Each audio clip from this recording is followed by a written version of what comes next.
Hello is aspirants, நான் உங்கள் செல்வா. நம்ம இன்னைக்கு 6ஆம் வகுப்பு பழைய புத்தகத்தில் 3வது இயல்ல இருக்கிறோம். ஓகேங்களா? இதில் 3வது இயல்ல முதல் பாட்டு என்னன்னு பார்த்தீங்கன்னா, செய்யுள்ள நான்மணி கடிகையை பற்றி கொடுத்துக்கிறாங்க. ஓகேங்களா? நான்மணி கடிகை. அந்த பாட்டை லைட்டாக ரீட் மட்டும் பண்ணிக்கோங்க. இதை படிக்க வேண்டிய அவசியம் இல்லை, ஏன்னா இதிலேருந்து அந்த அளவுக்கு கொஸ்டின் கேட்க மாட்டாங்க. ஓகேங்களா? ஆனால் நான்மணி கடிகை இயற்றியது யாருன்னு கேட்டிங்கன்னா விளம்பி நாகனார். ஓகேங்களா? மனைக்கு விளக்கம் மடவாள் தனக்கு தகைசால் புதல்வர் மனக்கினிய காதல் புதல்வர்க்கு கல்வியே கல்விக்கும் ஓதின் புகழ்சால் உணர்வு அப்படின்னு சொல்லிட்டு எழுதியிருக்கிறாங்க. ஓகேங்களா? இதுக்கு என்ன பொருள் பார்த்தீங்கன்னா, குடும்பத்தின் விளக்கு பெண்ணாவாள், அப்பெண்ணுக்கு விளக்கினை போன்றவர்கள் அவள் பெற்ற பண்பில் சிறந்த பிள்ளைகள். ஓகேங்களா? ஸோ மனதிற்கினிய அன்புமிக்க அப்பிள்ளைகளுக்கு விளக்கினை போன்றது கல்வி. கல்வி ரொம்ப முக்கியம் அப்படின்னு சொல்றாங்க. கல்விக்கு விளக்காக விளங்குவது எதுவென்றால் அவரிடம் உள்ள நல்ல எண்ணங்களே அப்படின்னு சொல்லிட்டு சொல்றாங்க. இதெல்லாம் நல்லா தெரிஞ்சுக்கோங்க. இதோட சொற்பொருள் என்னன்னு பாருங்க. மடவாள் அப்படின்னா பெண். ஓகேங்களா? மடவாள் அப்படின்னா பெண்ணு. அதே மாதிரி தகைசால்னா பண்பில் சிறந்த அப்படின்னு சொல்லிட்டு பொருள்.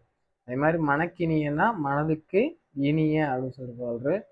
காதல் புதல்வர்னா அன்பு மக்கள். காதல் புதல்வர்னா அன்பு மக்கள். ஓதின் எதுவென்றும் சொல்லும் போது. ஓகேங்களா? ஓதின்னா எதுவென்றும் சொல்லும் போது. புகழ்சால்னா புகழை தரும். புகழ்சால்னா புகழை தரும். உணர்வுன்னா நல்ல எண்ணம் அப்படின்னு சொல்லிட்டு சொல்றாங்க. ஓகேங்களா? நெக்ஸ்ட் ஆசிரியர் குறிப்பில் என்ன கொடுத்துருக்காங்கன்னா, இந்த நூலோட ஆசிரியர் விளம்பி நாகனார்.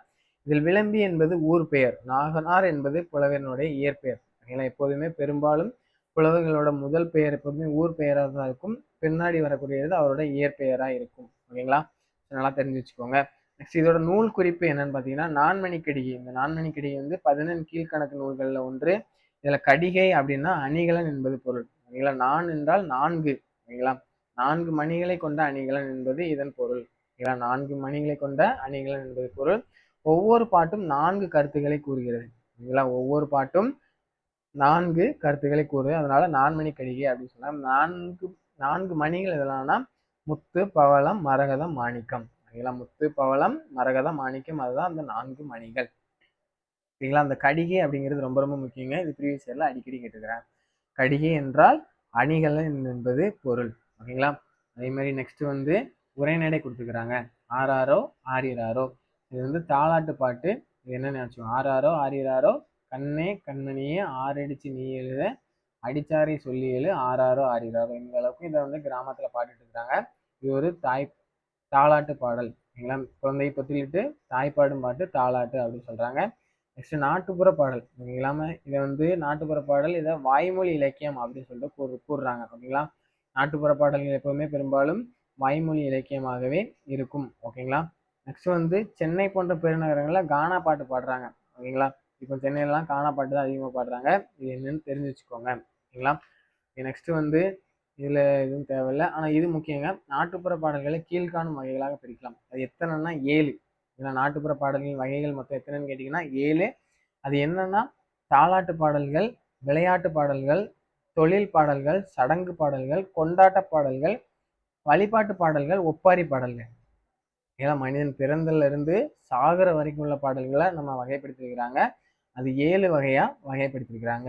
ஓகேங்களா? இதெல்லாம்னா தாலாட்டு, விளையாட்டு, தொழில் பாடல்கள், சடங்கு பாடல்கள், கொண்டாட்ட பாடல்கள், வழிபாட்டு பாடல்கள், ஒப்பாரி பாடல்கள். ஓகேங்களா?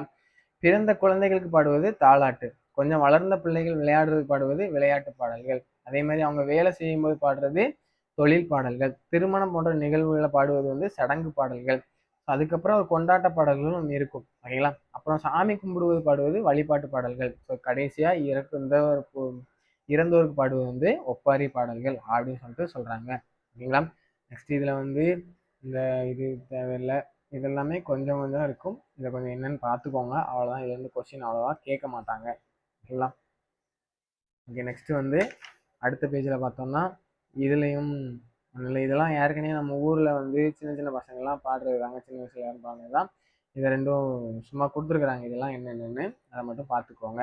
ஓகேங்களா? நெக்ஸ்ட் வந்து அடுத்தது யாரை கொடுத்துருக்காங்கன்னா வீரச்சிறுவன். வீரச்சிறுவன் யாருன்னா நம்ம விவேகானந்தரை வச்சு சொல்லியிருக்கிறாங்க.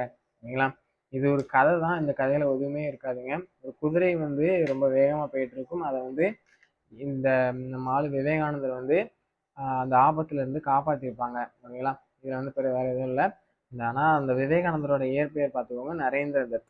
ஓகேங்களா, நரேந்திர தத் அந்த வீர சிறுவன் தான் விவேகானந்தர். ஓகேங்களா, இதை மட்டும் பார்த்துக்கோங்க. ஓகேங்களா. ஓகே, நெக்ஸ்ட் வந்து இலக்கண மொழி திறன் நாட்டுப்புற தமிழ் அறிவோம் அப்படின்னு சொல்லி கொடுத்துருக்காங்க. ஓகேங்களா, கோழியை கேட்டா ஆணம் காய்ச்சுவாங்க. ஆணம்னா குழம்பு.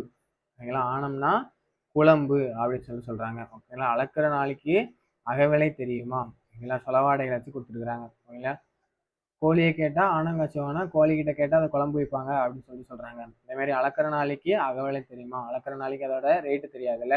ஸோ நாளினா தானியங்களை அளக்கும்படி, அகவிலைனா தானிய விலை. ஓகேங்களா, அளக்கிற நாளைக்கு கண்டிப்பாக ரேட்டு தெரியாத சொல்றாங்க. திறந்த வீட்டுக்கு திறவுகோல் எதுக்கு அப்படின்னு சொல்றாங்க. திறவுகோல் சாவி. ஏற்கனவே அந்த வீடு திறந்திருக்கு, அதுக்கப்புறம் அந்த வீட்டுக்கு சாவி எதுக்கு அப்படின்னு சொல்லிட்டு சொல்றாங்க. ஓகேங்களா, கொழுப்புல கூடாரம் மதுரையில கூடாரம். ஓகேங்களா, கொழும்புல கூடாரம் மதுரையில கூடாரம். கூடாரம் இடுவது என்றால் தங்குவது என்று பொருள். ஓகேங்களா, சொலவாடை நம்ம டிஎன்பிசி சிலபஸ்ல இருக்கு. ஸோ அதனால இதை நல்லா தெரிஞ்சு வச்சுக்கோங்க. ஓகேங்களா, கொழும்புல கூடாரம் மதுரையில கூடாரம். நாட்டுப்புற பாடல்கள் பழமொழிகள் விடுகதைகளை படித்தால் தமிழின் மிக பெரியதொரு சொற்களஞ்சியத்தை உருவாக்கலாம் அப்படின்னு சொல்லிட்டு சொல்றாங்க. ஓகேங்களா, அவ்வளவுதான். இதை வந்து சேர்த்து எழுதுக அப்படின்னு சொல்றாங்க. பாடலை பிளஸ் சொன்னேன் பாடலை சொன்னேன். ஓகேங்களா, கடவுளை பிளஸ் கண்டேன் கடவுளை கண்டேன். பழத்தை பிளஸ் தின்றேன் பழம் தின்றேன் பழத்தை தின்றேன். ஓகேங்களா, கண்ணனுக்கு பிளஸ் கொடுத்தேன் கண்ணனுக்கு கொடுத்தேன் அப்படின்னு சொல்றாங்க. மதுரைக்கு செல்வோம் மதுரைக்கு பிளஸ் செல்வோம் மதுரைக்கு செல்வோம். ஓகேங்களா, இதில் வல்லினம் மிகுமா மிகாதா அப்படின்னு சொல்லிட்டு நல்லா தெளிவாக பார்த்துக்கோங்க.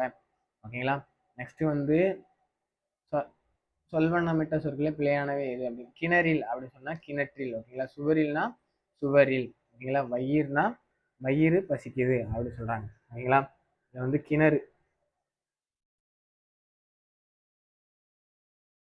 சுவற்றில்னா சுவரில். ஓகேங்களா, இதே மாதிரி வயிறுனா இதுதான் கரெக்டான இது, பார்த்து வச்சுக்கோங்க. ஓகேங்களா, லகர வேறுபாடு மையங்களில் இது ரொம்ப ரொம்ப முக்கியம், சிலபஸ்ல இருக்கு. ஓகேங்களா, அதே மாதிரி மல்லிகை மனம் வீசியது. மனம் 3 சொல்லின. ஓகேங்களா, மனம் வீசியது. இந்த மனம்னா உள்ளம் அப்படின்னு சொல்லிட்டு போகுது. பூமியை வலம் வருவேன். ஓகேங்களா, வளம்னா சுற்றி வர்றது. இந்த வளம்னா வலப்பக்கம். ஓகேங்களா, அப்படின்னு சொல்றது. ஓகேங்களா, நெக்ஸ்ட் வந்து பதுங்கி பாயும். எதுனா புலி பதுங்கி பாயும். முகத்தில் புன்முறுவல் 2 சொல்லி இன்னும் வருவாங்க. இந்த புண்ணுனா வடு. நெக்ஸ்ட் நாய் வால் நிமிராது. ஓகேங்களா, இந்த வால்னா உறுப்பு அப்படின்னு சொல்லிட்டு போறது. ஓகேங்களா, இந்த வால்னா கருவி. ஓகேங்களா, கத்தி வால் அந்த இது. ஓகேங்களா, இதெல்லாம் பார்த்துக்கோங்க. ஓகேங்களா, நெக்ஸ்ட் இதில் வேற எதுவும் இந்த பெயர் வினை. மரம் தான் பெயர், ஆடியது அப்படிங்கிறது ஆடியது வினை. இருவர் பாடினர் அப்படிங்கிறது பெயர் வினை. ஓகேங்களா, இது பெருசாக கேட்க மாட்டாங்க, அதனால வேணாம். நெக்ஸ்ட் இதுவும் அந்த அளவுக்கு கேட்க மாட்டாங்க, அது வேணாம். ஓகேங்களா, நெக்ஸ்ட் இது பார்த்துக்கோங்க. ஓரிரு சொற்களில் விடை தருக. நான்மணிக்கடியின் ஆசிரியர் யாருங்க? விளம்பி நாகனார். கொழும்பில் கூடாரம் போட்டவர் என்ன வணிகம் செய்தார்? ஓகேங்களா, கொத்தமல்லி வணிகம் செய்தார். சிற்றூர்களில் பாடும் பாடல்கள் மட்டும்தான் நாட்டுப்புற பாடலா அப்படின்னு கேட்டால் அது இல்லை. ஓகேங்களா. ஓகேங்களா, நெக்ஸ்ட் அந்த விவேகானந்தர் பத்தின சாப்டருக்கு என்ன பேர் வைக்கலாம் அப்படின்னு சொல்லிட்டு இருக்காங்க. இது பெருசாக தேவையில்லை. ஓகேங்களா, நான்மணிக்கடிகை அப்படின்னா என்னன்னு கேட்டிருக்கிறாங்க. 4 மணிகளால் அமைந்த அணிகலன். ஓகேங்களா, அதுதான் நான்மணிக்கடிகை என்பதற்கான விளக்கம். ஓகேங்களா, நெக்ஸ்ட் இதில் எல்லாம் எதுவும் பெருசாக தேவையில்லைங்க. எல்லாம் இது வேணாம், எதுவும் வேணாம். ஓகே, இது எதுவும் வேணாம். பார்த்தீங்கன்னா கிணற்றில் சுவரில் வயிறு. ஓகேங்களா, ஓகே, அவ்வளோதாங்க. 6th ஸ்டாண்டர்டில் ஃபஸ்ட்டு டேர்ம் புக்கை நம்ம முடிச்சிட்டோம். Next 6th standard second term புக்கை நம்ம அடுத்த கிளாஸில் பார்க்கலாம். ஓகேங்களா, ஓகே, தேங்க்யூ.